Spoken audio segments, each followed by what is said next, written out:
दोस्तों, कुंडू न्यूज में आपका स्वागत है। चैनल को लाइक व सब्सक्राइब करें।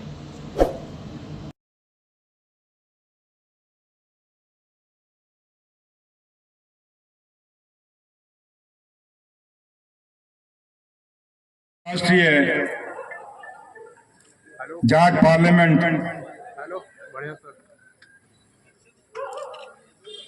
मोनू चौधरी जी, मेरे पास कल की रात की अंकित जी, देशु जी, डॉक्टर रमेश्वर सिंह जी, आवाज क्लियर नहीं।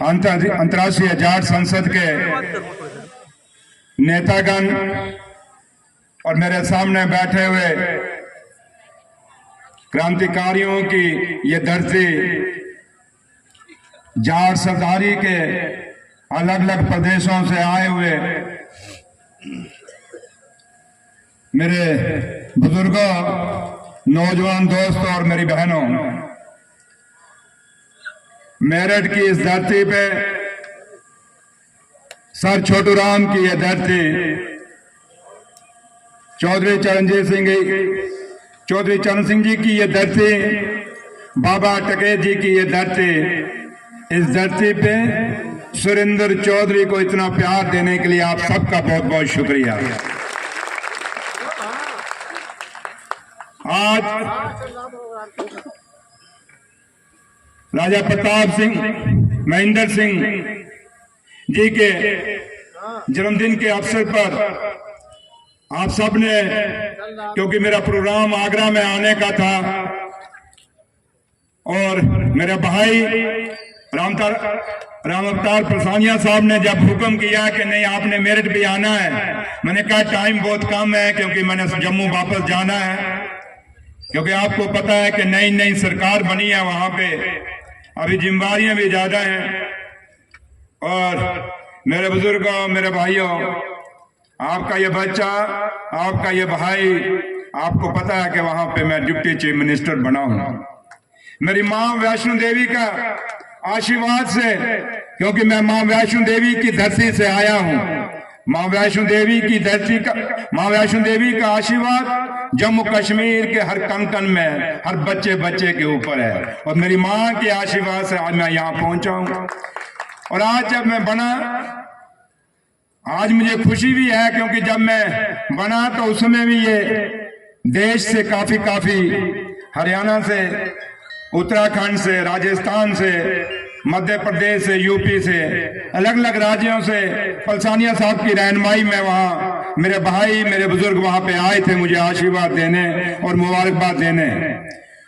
तो मुझे ये महसूस हुआ कि अगर उसमें इन्होंने मुझे कहा कि चौधरी साहब आपने हमारे वहां पे आना है, तो लिहाजा बेशक मैं वहां बिजी था, बड़ा टाइम कम था, लेकिन इनके प्यार को मैंने कहा अगर ये इतने दूर से मेरे लिए आ सकते हैं, इनके दिल में इतनी खुशी है, तो मैंने कहा सुरेंद्र चौधरी तू क्यों नहीं जा सकता। तो इसलिए आज मैं आपके पास आपकी जो खुशियां हैं, क्योंकि 75 साल में आज जम्मू कश्मीर के अंदर मैं उस कौम से वाबस्ता हूं जिस कौम का इतिहास बलिदानों से भरा हुआ है।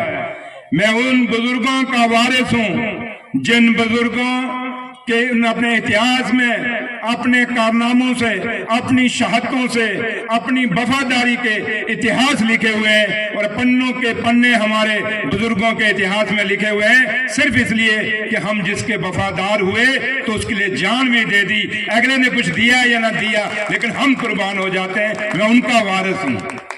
आज जब मैं आपके सामने खड़ा हूं, और जब हम बचपन में हुआ करते थे, जब हमारे बुजुर्ग हमारी रहनुमाई किया करते थे, उस समय के हालात कुछ और थे।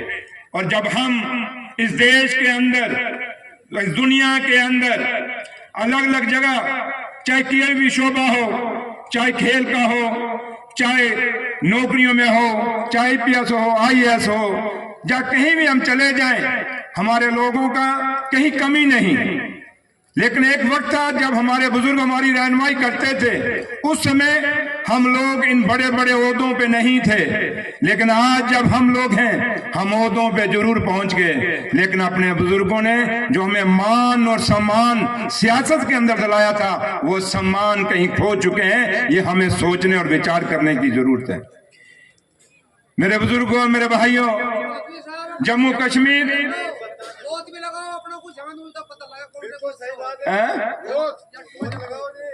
जाट जाट है। अब सुनिए मेरी बात, तो जाट जाट है। हम इन गोत्रों की लड़ाई में पड़ के आगे नुकसान खा रहे हैं। बस जाट हूं मैं, इतना याद रखिए। मेरे खून के अंदर जाटों का खून है, इतना याद रखिए बस। मेरे साथियों, आज जब मैं यहां पे खड़ा हूं, एक वक्त हम छोटे थे तो इस देश के अंदर चौधरी देवीलाल सिंह जी हिंदुस्तान के डिप्टी प्राइम मिनिस्टर थे। अलग अलग रियासतों के अंदर हमारे मुख्यमंत्री थे। हमारे एमएलए और एमपीओ की कहीं कमी नहीं थी।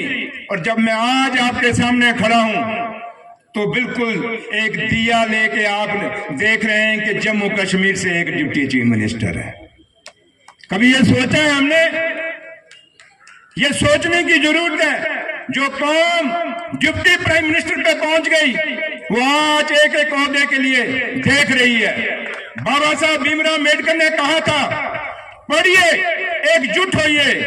उन्होंने क्यों कहा था अपनी कौम को कि पढ़िए, एकजुट होइए। उसके बाद सियासत में मजबूत होइए, क्योंकि पढ़ जाओगे, लिख जाओगे और जब तक एकजुट नहीं हो जाओगे, बेशक आप ऑफिसर बन जाओगे, कल आपको एक एक ट्रांसफर के लिए, एक एक पोस्टिंग के लिए आपको तरसना पड़ेगा, क्योंकि रहनुमाई करने के लिए आपके आगे कोई नहीं होगा। ये जम्मू कश्मीर में हमने भुगता है, ये जम्मू कश्मीर में हमने देखा है। आज जब मैं बना, मेरे लोगों को कोई काम नहीं है। मैं इनको बात पलसानिया साहब को कह रहा था, मैंने कहा कोई, आज मेरे पास बहुत बड़े महकमे हैं जम्मू कश्मीर के अंदर। सड़कों का आरएनबी, जिसको पीडब्ल्यूडी आप कहते हैं, वो महकमा है। इंडस्ट्री है मेरे पास, माइनिंग है, स्किल्ड है, लेबर है, दूसरे महकमे हैं। और ऐसे महकमे हैं जो हमारी तामीर और तरक्की से जुड़े हुए हैं, वो इसके लिए नहीं आते। वो कहते हैं हमें खुशी है कि इन 75 सालों में हमारा डिप्टी चीफ मिनिस्टर बन गया है। कितनी सीधी ये कौम है, कितनी भोली ये कौम है। Deputy chief minister Surendra Chaudhary बना, लेकिन खुशी अपने घरों में मना रहे हैं। उनको कोई अपनी सड़क की परवाह नहीं, उनको अपनी कोई इंडस्ट्री की परवाह नहीं। फिर मैं उनको कहता हूं, मैंने कहा ये खुशियां ठीक है आपके लिए, लेकिन इसके साथ साथ सुरेंद्र चौधरी के पास जो महकमे हैं, इनका फायदा लीजिए। मैंने जयपुर में जब एक अंतर्राष्ट्रीय सम्मेलन था हमारा जाट पार्लियामेंट का, उस समय भी मैंने कहा था, और मैं आज जिन कुर्सियों के लिए हम बात करते थे, उसी में से एक कुर्सी मुझे भी मिली है। हमने कहा, उसमें मैंने कहा था अपने भाषण में कि हमें समझ नहीं आती, जब हम कुर्सियों से उतरते हैं उसमें हमें बरादरी याद आ जाती है, उसमें हमें यह याद आ जाता है कि हम इस कौम में पैदा हुए हैं। लेकिन जब कुर्सी पे बैठते हैं, उसमें चाहे कोई ऑफिसर बन जाए, चाहे कोई मंत्री बन जाए, मुख्यमंत्री बन जाए, उप मुख्यमंत्री बन जाए, फिर आदमी यहां से बुलाएगा, वो इधर से देखता है, वो हाथ मिलाएगा, ये अंगल देगा उसको, ये मिला, बस इतनी अंगल देता है आगे से। ये हमारे है, ये हमने देखा है, हमने भुगता है। और इन्हीं में से निकल के सुरेंद्र चौधरी आज इस मुकाम पे पहुंचा है। आपने मुझे हल दी तो मैं पलसानिया साहब को हंस रहा था। मैंने कहा जम्मू कश्मीर में जिस पार्टी से मैं आया हूं, मेरा चुनाव निशान यही है। अब लोग कहेंगे जी इसको हल इसलिए दे दी है, जबकि यह हमारी किसानियत है, मेरे बुजुर्गों की हल है। ये वो हल जो बुजुर्गों की विरासत है, वो आप मेरे हाथ में आपने दी है। लेकिन मैं आपसे कहूंगा, ईमानदारी से कहूंगा, मेरे बुजुर्ग बेशक अनपढ़ थे, उनके बाद इतनी क्वालिफिकेशन नहीं थे, लेकिन वो दिल्ली की दूसरी कुर्सी तक पहुंचे थे। आज हम जब कहते हैं हम बहुत पढ़े लिखे हैं, बड़ी अंग्रेजी बोलते हैं, बड़े अपने अपने दावे करते हैं, तो हम एक मुख्यमंत्री तक नहीं पहुंच रहे। ये सोचने की जरूरत है, ये कमी क्यों आई हमें, ये विचार करने की जरूरत है। आपकी इस पार्टी से मैं यहाँ कोई इलेक्शन की तकरीर देने नहीं आया, मैं कोई वोट मांगने नहीं आया, मैं सिर्फ आपके प्यार के बीच में अपना प्यार शामिल करने के लिए आया हूं। लेकिन मैं एक कहूंगा आपको कि आज मैं अपने बुजुर्गों के आशीर्वाद से, अपनी माताओं के आशीर्वाद से इस मुकाम पे पहुंचा हूं। मेरे भाइयों, मैं आपको कहना चाहूंगा, क्योंकि मैं अपने बुजुर्गों को कभी नहीं कहना चाहूंगा, मैं आपसे बात करना चाहूंगा, मैं आपसे मुखातिब होना चाहूंगा कि आज आपको जरूरत है सोचने की। जिन बुजुर्गों के हम कहते थे उन्होंने क्या किया, उन बुजुर्गों ने बहुत कुछ किया। जब हमारी बारी आई, हम क्या कर रहे हैं, ये विचार करने की जरूरत है आपको। हम पार्टियों में बंट गए, हमें लोग इस्तेमाल कर रहे हैं। अगर शहादतों में देखा जाए, कुर्बानियों में देखा जाए, तो मेरी कौम का इतिहास भरा हुआ है। अगर इस नौशहरा जिस बॉर्डर से मैं जीत के आया हूं, उस बॉर्डर पे देखा जाए तो ना जाने चाहे वो पंजाब से सरदार हमारा कोई भाई था, जाट था, या जो हिंदुस्तान के अलग अलग कोने, या यूपी है, या राजस्थान है, चाहे हरियाणा, चाहे जितनी स्टेट है, जहां जहां से भी हमारा जाट है, उस जम्मू कश्मीर के बॉर्डरों के ऊपर, उन पहाड़ों के ऊपर ना जाने कितनी कुर्बानियां इन 75 साल के अंदर हमारे भाइयों ने दी हैं। अगर कुर्बानियों का लिखा जाए, अगर लेखा जोखा किया जाए, तो हमारे पन्नों दर पन्ने भरे होंगे। लेकिन जब कहीं बैठने की बारी आए कुर्सी की, तो कहीं हमारा नामो निशान नहीं है। क्या हम सिर्फ कुर्बानियों के लिए बने हैं? माना हम सीधे हैं, माना हम वफादार हैं, माना कि हम जिसके पीछे चलते हैं उसके लिए जान देते हैं। लेकिन उनको भी कहना चाहेंगे, इतना मत सता कि हम भी एक दिन उठ के तेरे से मुकाबला करना शुरू हो जाएं। ना सता इस गरीब को, ये गरीब रो देगा, पता लगेगा इसके मालिक को तो तुझे कब्र से भी खोद के निकालेगा। ये जज्बा हम रखते हैं। आज जब मैं आपके सामने आया हूं, सिर्फ प्यार के लिए आया हूं। और जिससे कि जब मैं आगरा में सुबह पहुंचा, वहां भी काफी बड़ा वहां गैदरिंग थी। और आप जब यहां पे आया, क्योंकि मेरठ तो नाम ही क्रांतिकारियों का है, मेरठ तो नाम ही हमारे उन बुजुर्गों की धरती है। क्योंकि मैं रास्ते में कह रहा था कि एक बार मैं दिल्ली में, उसमें छोटा था, मैं आया था तारकटोरा में, आप में से कई लोग हुए, बाबा टिकेश साहब उसमें जिंदे हुआ करते थे, वहां उन्होंने भाषण दिया था। अगर आप में से किसी को याद होगा, वहां आए होंगे। चौधरी दारा सिंह वहां पे उसमें प्रधान हुआ करते थे। तो इसलिए हमने उन बुजुर्गों के भाषण सुने हुए हैं। उनकी आवाज के अंदर वो खनक देखी हुई है, उस आवाज के अंदर हमने वो ललकार देखी हुई है। हम उस ललकारों की उस ललकार की आवाज के अंदर हम बड़े पले हुए हैं। इसलिए मैं नई पीढ़ी से कहूंगा कि आप पढ़ लिख गए हैं, बहुत मुबारक आपको, लेकिन आपको सोचना होगा। हमें ये पार्टियों के चोले उतारने होंगे, हमें कौम के नाम पे इकट्ठा होना होगा। आज आपके सामने हरियाणा से बड़ी उम्मीदें थी हमें। आज हरियाणा ने भी हमें रुसवाई ही किया। इसलिए मैं ज्यादा नहीं कहना चाहूंगा, क्योंकि मैं पॉलिटिकल आदमी हूं, फिर वो दूसरी तरफ चला जाएगा। लेकिन दुख होता है कि तो हम जो चाहते हैं वो नहीं हुआ। अपना अपना है, बगाना बगाना है, ये दिल में कहीं सोचना पड़ेगा। पार्टियां अपनी नहीं हो सकती, ये पार्टियों के झंडे आपके नहीं हुए। ये देश हमारा है, ये तिरंगा हमारा है, इसके लिए हम जान देंगे, पार्टियों के पीछे जान नहीं देंगे। ये फैसला आपको करना होगा। जब तक ये फैसला तिरंगे और पार्टी के बीच में आपको फैसला करना होगा। मेरे बुजुर्गों ने तिरंगों के लिए जान दी है, उन्होंने पार्टियों के लिए जान नहीं दी। हम वो कौम है जिस कौम ने आजादी से लेकर आज तक, इस 2024 तक हमने शहादतें तिरंगे के लिए दी हैं। तिरंगे के लिए लड़ते आए हैं, मरते आए हैं, करते आए हैं। जब तक ये कौम रहेगी तब तक हम अपने बुजुर्गों की विरासत को लेके चलेंगे। लेकिन पार्टियों के लिए ये लड़ना झगड़ना छोड़ दो। आओ सोचो। आज सुरेंद्र चौधरी, बेशक मुझे आज जम्मू कश्मीर का, क्योंकि जिस पार्टी ने मुझे बनाया उनको कोई मजबूरी नहीं थी कि मुझे ना भी बनाते तो क्या हो जाता, उनकी मेजॉरिटी थी, लेकिन उन्होंने बनाया बेशक। लेकिन मैं फिर भी आपको कहूंगा, आजकल आप कहीं जम्मू कश्मीर में आप में से कोई आता है, कोई आपका माता वैष्णो देवी जाता है, तो आपको धक्के खाने की जरूरत नहीं पड़ी होगी, क्योंकि सुरेंद्र चौधरी वहां बैठा है, आपके लिए फोन कर सकता है।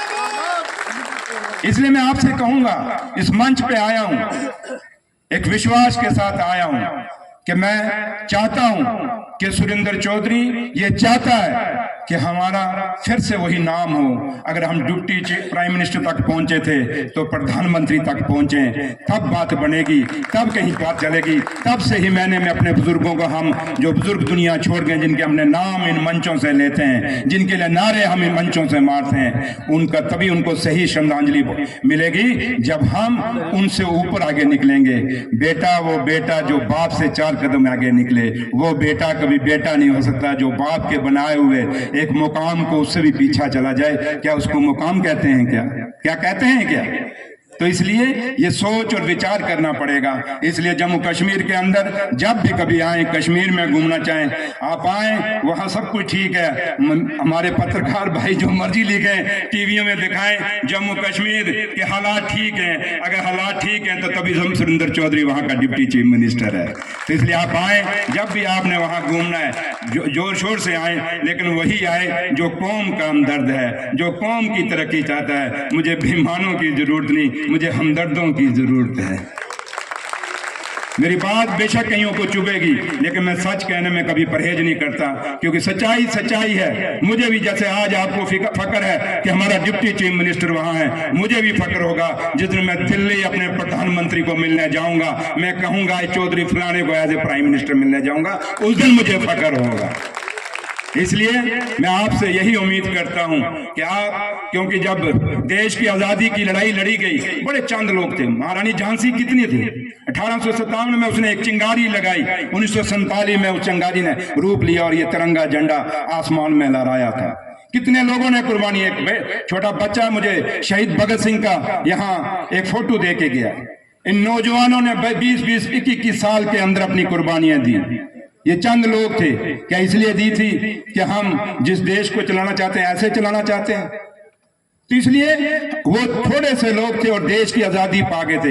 हम भी जितने बैठे हैं, ये मेरठ वो धरती है, यहां से एक चिंगारी जो निकलेगी, मुझे पता है अगर आप सही मैंने वो चिंगारी लगाओगे, ये चिंगारी पूरे हिंदुस्तान में जाएगी और हिंदुस्तान में जाट समाज को इकट्ठा करेगी। तब जाके फिर आप इस देश के प्रधानमंत्री बन सकें। ये सपना मेरा भी है, ये सपना आपका भी है, ये सपना आने वाली नस्लों का है। आज आने वाली नस्लों ने यह फैसला करना पड़ेगा कि हमने क्या करना है, कि हमने नशों पे जाना है, जहां हमने अपनी तकदीर बनानी है। आज हमारी आने वाली पीढ़ी जो है, मैंने आगरा में भी कहा और मैं जम्मू कश्मीर में भी कहता हूं कि आने वाली जो नस्लें हैं, ये भगवान से भी दूर हो रही हैं, ये रब से भी दूर हो रही हैं। हम लोग जब किसी से नहीं डरते, एक ताकत ऐसी है जिससे वो डरते हैं, वो है रब। हम कहते हैं यार उसका हमें कहीं नुकसान ना दे। तो आने वाली पीढ़ी आस्था से भी दूर हो रही है, अपने रिश्तों और संबंधों से भी दूर हो रही है। हम अपनी सभ्यता, अपने संस्कार, अपनी संस्कृति को भूलते जा रहे हैं। ये नौजवान पीढ़ी वो है। तो नौजवान पीढ़ी को भी सोचना पड़ेगा कि हमें जो विरासत में मिला है, एक बहुत बड़े संस्कार मिले हैं, बहुत बड़ी सभ्यता मिली है, बहुत बड़ी संस्कृति मिली है, और सबसे बड़ी मिली है तो मेरी कौम को मिली है, तो ईमानदारी मिली है और देशभक्ति मिली है। हमें वो अपनी बना के रखनी है, उसको सजो के रखना है। इसलिए मैं आखिर में इतना ही कहूंगा। बाकी है कि जहां तक as a deputy chief minister अगर आप बात करें तो मेरे पास इंडस्ट्री मिनिस्ट्री भी हूं। कभी आप में से कोई मिनिस्टर वहां पे इंडस्ट्री लगाना चाहे तो वो भी खुल के आ सकता है, वहां इंडस्ट्री लगा सकते हैं। तो आप वहां के फायदे लीजिए, जम्मू कश्मीर की सरकार के जो भी फायदे आप ले सकते हैं आप लीजिए। सुरेंद्र चौधरी आपको हमेशा वहां मदद करेगा। जब भी जम्मू कश्मीर में अगर कभी घूमने के लिए आना चाहते हैं तो आइए, हमेशा आपके लिए अपने बुजुर्गों के चरणों में हमेशा हाजिर रहूंगा। अपने भाइयों के साथ हमेशा हाथ से हाथ मिला के सामने उनका साथ दूंगा और उम्मीद करूंगा कि आप लोग मेहनत करोगे, इस कौम को इकट्ठा करोगे, इस कौम का खोया हुआ वो एक रुतबा जो आज हमें कहीं कमी, आपको भी पता है ये कमी आ रही है, इस कमी को, क्योंकि हरियाणा आपके लिए बहुत बड़ी मिसाल बन गई है, आपको समझना पड़ेगा। क्या करोगे मेहनत? हाथ खड़ा करके जोर से, जाट की आवाज इतनी कमजोर नहीं हो सकती। करोगे हिम्मत? पक्का करोगे? तो याद रखिए ये एक ऐसी शुरुआत होनी चाहिए, क्योंकि वो इंसान आपके बीच में आया है, ना उसने यूपी से इलेक्शन लड़ना, ना मध्य प्रदेश से लड़ना है, ना मैंने राजस्थान से लड़ना, ना मैं दिल्ली से, मैंने नौशहरा उस बॉर्डर से लड़ना है जहां पाकिस्तान में बिल्कुल एक पत्थर की दूरी पे हमारे पास है, वहां से लड़ना है। तो इसलिए मेरा कोई यहाँ पे कुछ नहीं है, मेरा सिर्फ और सिर्फ एक ही है कि जैसे आज आप जम्मू कश्मीर में जब आओ आपको लगे कि मेरा उप मुख्यमंत्री वहां पे है, वैसे जब मैं दिल्ली आऊं तो मुझे लगे कि मेरा प्रधानमंत्री है। इस विश्वास के साथ आपसे विदा लूंगा, क्योंकि मैंने वापस जम्मू जाना है। फिर एक जोर से आप लोगों से फिर मैं उम्मीद करूंगा, और खासकर जो हमारी नौजवान पीढ़ी है, और मेरे भाइयों आप छोटे होंगे मेरी उम्र से, मेरे बेटे की उम्र के भी होंगे, आइए ये कौम आपके हवाले है, ये कौम आपका रास्ता देख रही है, किस रास्ते पे आप लेके जाओगे, क्योंकि हमारी उम्रें कितनी हैं, वैसे ही कोरोना के इंजेक्शन लगा के वैसे हमारा सत्यानाश हो गया। तो लिहाजा अब जो हमारे बच्चे हैं, इन बच्चों के ऊपर हमारी कौम का सब कुछ निर्भर है। उम्मीद करेंगे कि ये आने वाली नस्ल हमें बुलंदियों पे लेके जाएगी। जो सपने हमने, जैसे मैंने सुझाए हैं, आपने भी सुझाए हैं, ये बच्चे हमारे सपने जरूर पूरे करेंगे। इन लफ्जों के साथ आप सबका बहुत बहुत शुक्रिया। जय जवान, जय किसान, जय जवान।